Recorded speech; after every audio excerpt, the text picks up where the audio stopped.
the president being hypocritical about this. He had no problem at all with this when groups were spending money on his behalf in 2008 and not disclosing donors. That is Karl Rove swinging back at the White House and President Obama backing down maybe just a little bit. Rick, I'm having some technical problems, but I will say this, Top Line starts right now.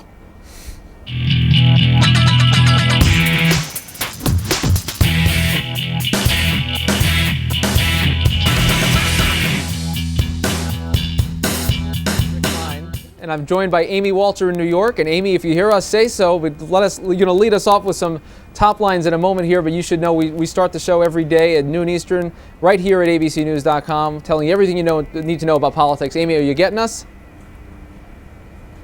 Hearing none, I will take it away by myself. Our first top line today, it is mad as hell. The new ABC News Yahoo poll has bad news for all incumbents. Check out some of these numbers. We asked people, first of all, are they angry? And yes, 25% of voters said they were angry. And then 21% went on to say they're angry at Republicans, at Democrats, 19% at Republicans. The number that are angry at both parties is 58%. It is a striking number and a striking level of anger. And it means that this wave election that we're talking about appears likely to wash over both parties. Of course, more Democratic incumbents than Republicans.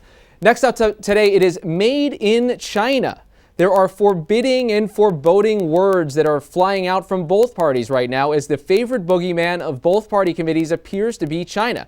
You have Republicans talking about how Democrats are funding stimulus bills that are going to Chinese companies, and you have Democrats saying that Republicans favor outsourcing to China. All of it adds up to probably a lot of confusion for voters, but clearly they are tapping into something that's showing up in polling. China is not a friendly word to see associated with your campaign.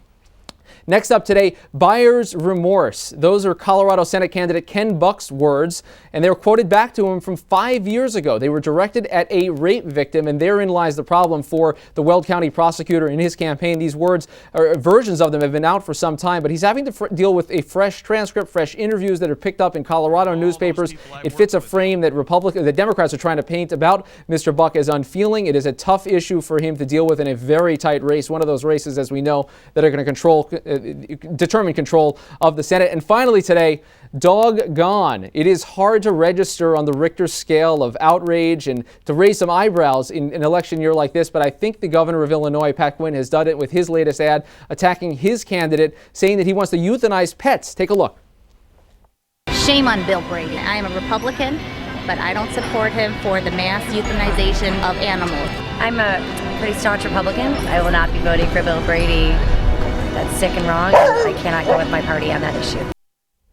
Now, Bill Brady actually took out his support for that bill after initially supporting a bill that would have had mass euthanizations as part of it, and he is pushing back pretty strong at this ad. Governor Quinn, though, going for the full-on effect of trying to dial up as much outrage as possible on what seems like an indefensible position. Well, we begin today's program out in West Virginia. As you know, Karl has been crisscrossing the country for us and bringing us back tasty souvenirs in the form of interviews. He sat down with both candidates for the Senate in West Virginia, both the Republican challenger, John Raese, and the Democratic challenger, the governor of West Virginia, Joe Manchin. Here's a look at Karl's interviews. The Republicans are out with an ad that features these guys saying that, you're better off staying right here in West Virginia. They've been out with many ads that's been misleading, false, and just downright lies. Okay, but this ad features folks talking about how they don't want you in Washington and you better keep you right here in West Virginia. It wasn't what was in the ad. Yeah. It was how they went about portraying our state.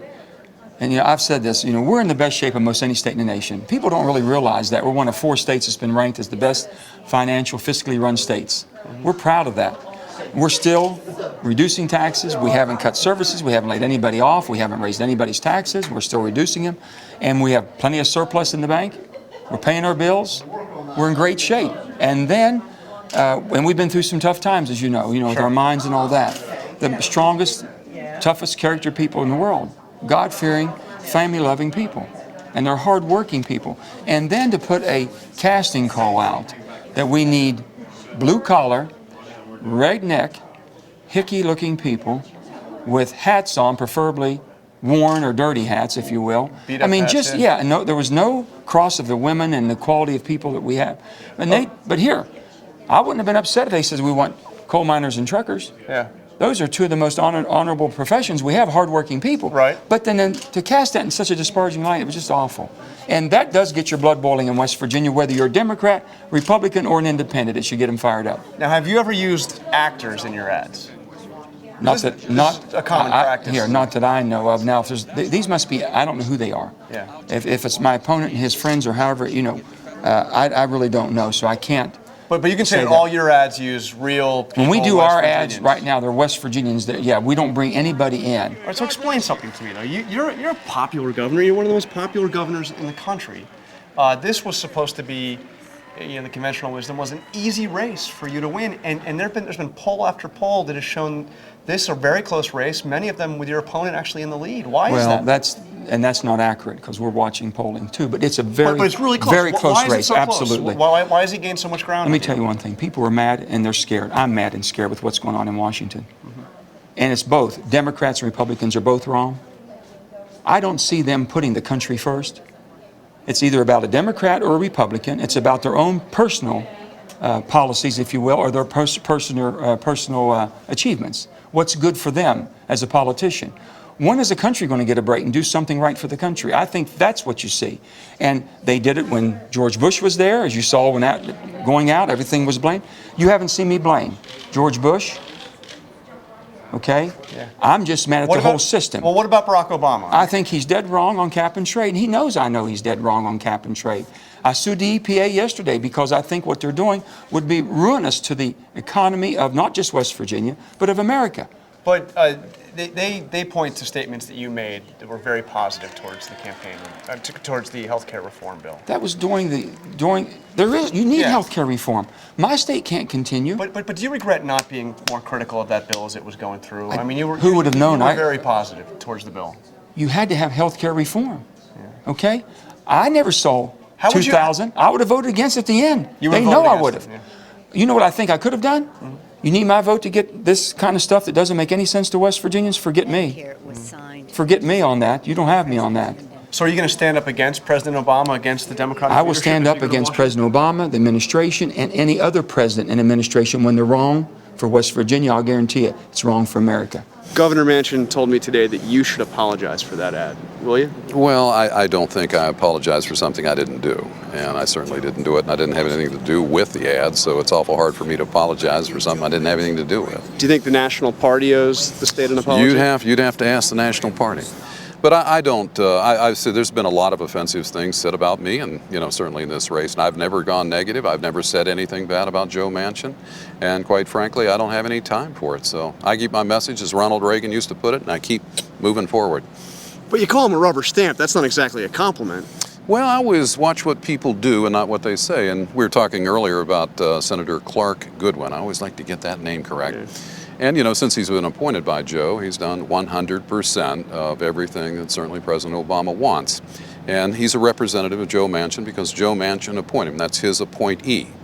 So when you look at things like, for instance, cap and trade here in the state of West Virginia, or if you look at Obamacare, and certainly if you look at the stimulus, he lines up, Governor Manchin lines up right in line with President Obama.